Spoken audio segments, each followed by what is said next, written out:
Welcome to Stories of Faith and Hope, the podcast that inspires your faith and gives you reason to hope.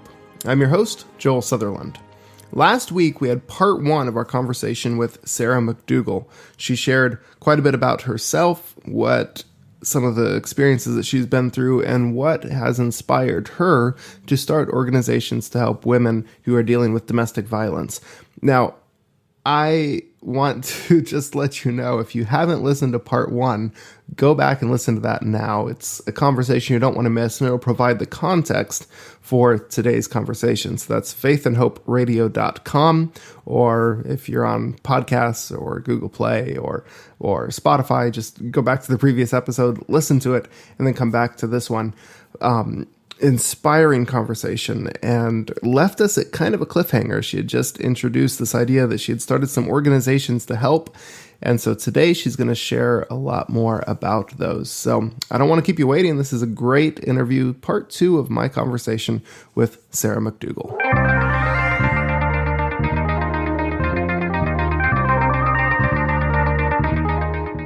Sarah, welcome to Stories of Faith and Hope. Thanks, Joel. It's good to be here again. I'm really glad to keep this conversation going. Yes. And we have so much more to talk about. Yeah, we do, because that last cliffhanger was brutal. So all I have to say is, if you missed last week, go listen, because there's no way. He keeps telling me, he keeps telling me that I need to recap and keep it short. He does not know me, clearly. Yes, and you can go online at faithandhoperadio.com. You can hear the first part if you have not. But reintroduce yourself just briefly. Yeah, are you setting a timer? I'm watching my own timer right here. I'm going to see if I can do this. So I was born and raised in a dedicated Christian home, missionary kid, traveled a lot, doing a lot of humanitarian aid and resources and mission work. And that definitely shaped my life, even though I was from very salt of the earth, deep South farming families in my family history. So I kind of got the best of both worlds. And as I grew up, I became a Christian pastor's wife and spent 13 years in an abusive marriage. And I'm a survivor of abuse in the faith community. And now I work and volunteer full-time in helping other women find their voice when they are going through or have experienced that in the past, and they're trying to figure out how to go forward. All right. So tell us a little bit about that. You are the co-founder of both Bucket Brigade Against Abuse, as well as Wild Women in Leadership Development. Tell us a little bit about those two organizations and why you're so passionate about that and what they can do for our listeners, as well as people all over the world. Sure. So Bucket Brigade Against Abuse is actually an organization in the Seventh-day Adventist Church. It's kind of, sweeping our own side of the street kind of thing. So it provides training, education, promotional awareness about issues of abuse in the faith community, and also does victim liaison and victim support for those who have allegations of abuse by church leaders, particularly in the Seventh-day Adventist denomination. If you follow the news at all, you're aware of the University of Michigan and Larry Nassar, the coach who molested hundreds of girls. Yes. If you follow the news at all, then you will be seeing anywhere from dozens to hundreds, if you count over the last 2 or 3 years, of sexual predators and abusers who've gone under the radar in every type of close-knit organization, from Catholicism to Protestantism to sports and athletic organizations to the Hollywood, Harvey Weinstein. I mean, you name it. If there is a power-driven organization where there's an opportunity to create the dynamic of victims need to keep silent in order to not be assaulted in any number of ways, assaulted verbally, not, if a young athlete, a young gymnast spoke out, she'd lose her spot on the team, kind of things where there's these high risk for victims to say anything, and also an extreme lack of education and awareness on what abuse really is and what trauma it brings. We have 2 or 3 years now of explosive uncovering of these types of situations all across a spectrum of organizations. So it's not just churches. It's not just politics. It's not just athletics. It's all of them. Yeah. And I know there are some who really hate like the Me Too movement, and they think there are agendas underneath that. And, I'm not here to discuss whether or not that is true. What I am here to do, and what my focus is to bring opportunities and resources for support and healing for those who are legitimately experiencing or recovering from some form of abuse. So I could probably build a politically driven platform on that. I don't go there. It's just way too polarizing. And where my heart is helping those who've been wounded by people in power over them who should have known better. Yeah. And so that's where Bucket Brigade Against Abuse is. Definitely, it's a third-party kind of organization, nonprofit organization that is addressing those within the Seventh-day Adventist denomination, sweep their own side of the street kind of thing. Other denominations may or may not be addressing it. This denomination is. And so, and a lot of people freak out. They're like, oh, it's going to make us look bad to everybody out there in the world. No. Keeping it secret and covering it up, when that blows open, that's what makes us look bad. Yes. Yeah. It's dealing with abuse in the faith community is not airing the dirty laundry. You don't put dirty laundry on the line. If there's laundry on the line, it's because you did the laundry. And what my point is that churches and communities need to do the laundry. Yeah. Otherwise, you run out of clean clothes and you end up wearing clothes that stink. Yeah. So, and everyone else can smell it. And everyone else can smell it. And you may swear all day long that you are not dirty, but you smell. Yes.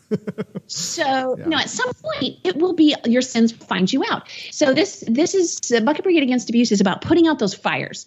And the Bucket Brigade is not like the janitor mopping. It's like that line of people bringing buckets to throw out the fire in the days before you had fire trucks that could come at a moment's notice. Now, WILD is a little bit different. WILD stands for Women in Leadership Development, and it also stands for the 4 pillars of emotional healing and developing into the woman that God created you to be. Now, I talk a lot about women in this because I'm a woman and I work with women. Mm-hmm. So when I am saying those things, I just want to go on record that I don't believe that women are the only abuse victims out there. I don't believe that men don't get abused, and I don't believe that that there shouldn't be resources for men. But because I believe all those things, men can be abuse victims. There are abused men. There should be more abuse resources for men, and there should be men who are taking care of that. Because in this kind of context, men, it's best for them to work with men and women with women because it's just better that way. Yeah. So I work directly with women, and the 4 pillars of WILD stand for wisdom, identity, legacy, and daring. And those are the 4 key questions that it takes to be able to reclaim your personal agency when you have been a victim or survivor of abuse. Because in an abusive atmosphere, your ability to choose for yourself has been robbed from you. So wisdom is, how do I make wise choices going forward? Mm-hmm. How do I decide things for myself and take control in a healthy way of my personal agency? Identity is, who am I? If you've been in an abusive environment, it's easy for that to get lost. So who am I? Legacy is, where did I come from? What do I need to heal from that may have started 3 generations back in my family? And also, what has happened in my own personal life right now that I need to heal from? What baggage am I carrying? Mm-hmm. So what legacy did I inherit? And then the 4th question is daring, and that is, where am I going? So how do I make wise choices? Who am I? Where did I come from? And where am I going? Those are the 4 questions any woman coming out of an abusive experience needs to be able to journey through. Because abuse in any form leaves us in a wilderness. It leaves us feeling empty and broken and abandoned, like we're wandering out in the desert and it's trying to find a way to reorient. So what I like to say with Wild and the Women in Leadership Development resources and programs and opportunities for healing is that it's guiding women out of the wilderness and into the wild. I love that. Out of the wilderness into the wild. Do you have any stories or experiences that of women that you've worked with as you've been, with these two different organizations and the journey that you've been on with people? Lots and lots. Let me think really quickly about, what I could share. So obviously anything I share, let me just say this. I can share some stuff, but it will be kind of an amalgamation of things that are common with different people because I take confidentiality with my women really, really, really highly. But, I have to say that in this area of work, I have seen women come out of the most horrific things and find the most intense courage because it takes a tremendous amount of courage to be able to turn around after you've escaped an abusive environment and then go back into that emotionally to bring someone else out of it. And for example, I know one young woman who had been living and researching her abusive environment and what was going on for a little while before she contacted me. And when she contacted me, she was pregnant with baby number 4, 3 children under the age of 5, and she had 94 cents in her bank account.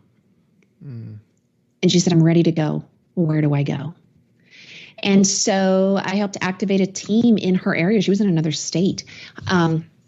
And she is now out and safe and on her feet and raising her babies.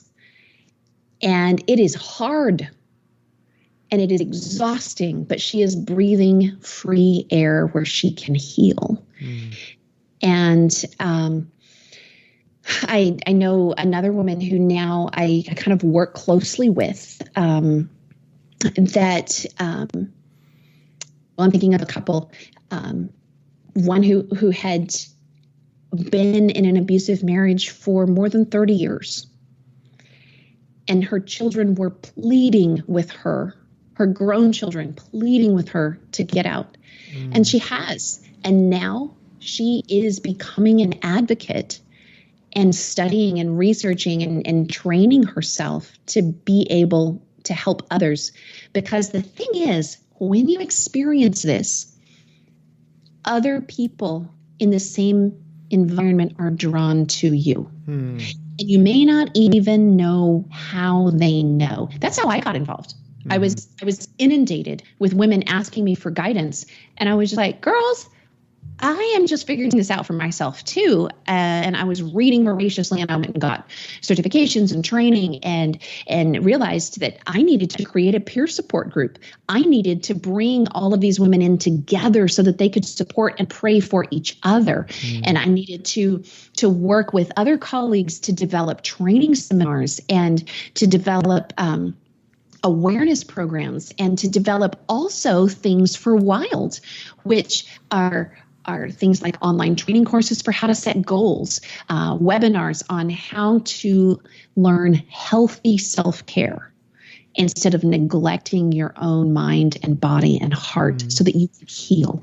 And every single woman that I work with has been through something herself. Every single one. There is not one person that I work with that hasn't walked through the fire somehow on their own. And it has created a passion for them in their hearts to use their experience and their expertise to turn back and look over their shoulder behind them and rescue and serve others. Wow. So let's say maybe some of our listeners today are in an abusive relationship and they've known for a long time that it's not right, that they need to get out, but they're at a loss of what to do next. What would you say to them? Well, whether they've known for a long time or whether it is just dawning on them, because, honestly, I tell girls all the time, if you have to Google someone's actions, or if you have to go searching online to figure out what you're living with, it's past the point of bad. It's dangerous. So whether you are just having that dawn on you, and this is telling you like, oh my goodness, I really am in an abusive relationship, or you've known it for a long time, what you need to do is begin safely educating yourself to understand what you're going through, so that you have a clearer picture, and it makes it less easy for the other person or persons in your life to change circumstances so that you continually take all the blame. They may do something that is downright evil, and somehow you end up being the one saying sorry and apologizing for it.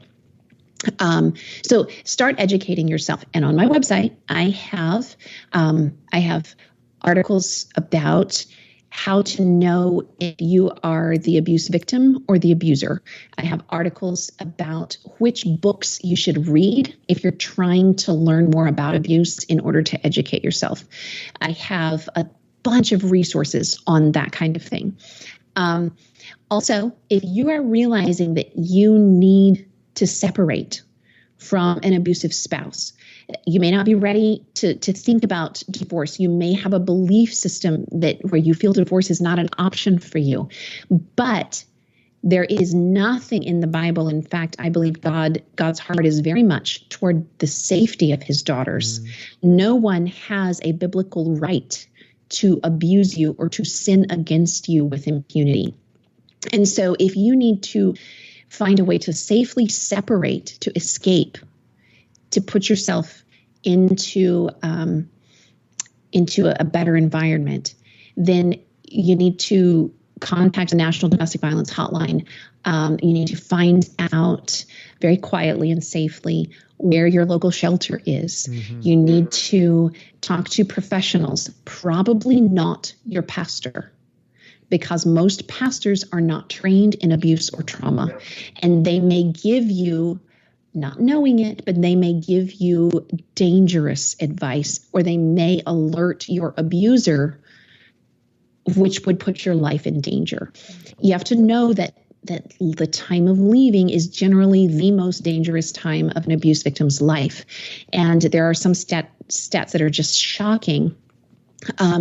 If your spouse has ever put their hands on your neck or tried to choke you or strangle you in any way, you have a 750% higher chance of being murdered by that person.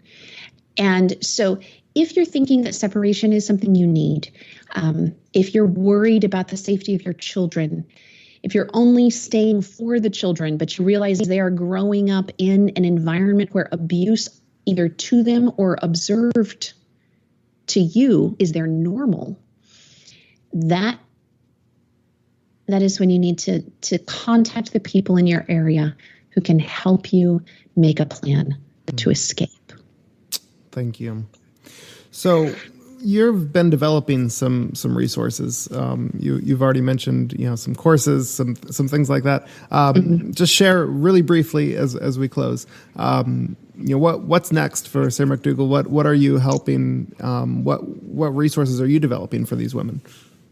Awesome. Well, I have just released my first online training course, which is a 4-week course, and the enrollment is closed right now, but we will open it again shortly. So if you follow my website and you follow my my Facebook page, you will get updates about that, and that is just sarahmcdougall.com.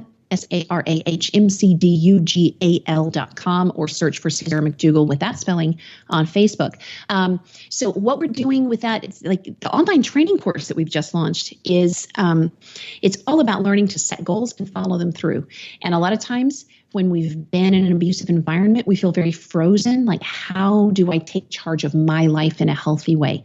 Well, this is to help you do that. so that you feel like you're living with purpose again. I also have webinars on self-care that I run now and then, and how to take healthy care of yourself so you can heal well. Resources on how to fill your mind with God's truth so that your thought cycle, that audio loop that plays in your head, is not the lies that your abuser told you about yourself, but is actually God's truth about you so that you can build up your sense of value and worth again. I am working on a number of other things that will be released further on in the year. Bible study programs for women's Bible study groups. I'm working on a book about empathy and narcissism and abuse and how that ties in with understanding the gospel. I have a lot of podcasts and radio things like this one that all get linked on my page, and weekly blogging with resources for how to deal with loneliness and how to deal with recovery and how to deal with all of the fallout of things when someone has kind of disassembled your identity. And I also have pretty regular meetups and speaking engagements in different parts of the country. And so whenever I'm out somewhere, I'll post a meetup location at a coffee shop or something like that, and get together with anybody who's a listener or a reader of our materials in the area. So pretty much go to the website and then follow the social media links, and you'll get access to everything. And then now and then we also have freebies and stuff we give away. And I do online coaching groups for abuse recovery, and those are 13-week cycles. So we'll be starting those again probably around the end of March, beginning of April. So lots of cool stuff. Such a practical conversation with Sarah McDougall. I hope you check out those resources. She has so many available. You can find them, again, at her website, sarahmcdougal.com. That's SarahMcDougal.com, sarahmcdougal.com. Check those out. Next week, here on Stories of Faith and Hope, we have another special guest. We have Pastor Mike Tucker. He is the speaker director for Faith for Today and Lifestyle Magazine. He was here doing a Mad About Marriage seminar a couple weeks ago, and I got him to talk a little bit about that and share some stories about Mad About Marriage. So here is a quick preview of next week's conversation with Mike Tucker. I had one man who brought his wife to me for counseling. And the truth is that they were there because the man had had an affair at work. And the wife was angry, and she was so angry she didn't want to divorce him. She wanted him to die a slow, painful death. But she could not do that because they had 3 daughters, and she didn't want to go to jail, obviously. And so I told her when she came in, if you will do this work, and it's hard work, but if you'll do the work, not only can you survive, but you can be stronger than you've ever been before. And she looked at me like I was from Mars. That conversation is coming next week, right here on Stories of Faith and Hope. Make sure you're subscribed. You can find us on Apple Podcasts, Google Play, Spotify. Subscribe so you don't miss next week's conversation, as well as more to follow. You can find us online at faithandhoperadio.com and on Facebook at Faith and Hope Radio. Thank you so much again for listening. Give us a 5-star rating wherever you listen to podcasts. That always helps, and a good review. Thank you so much. Music, of course, was provided by Dexter Britton via the Creative Commons license. Talk to you next week. And in the meantime, have faith and hope.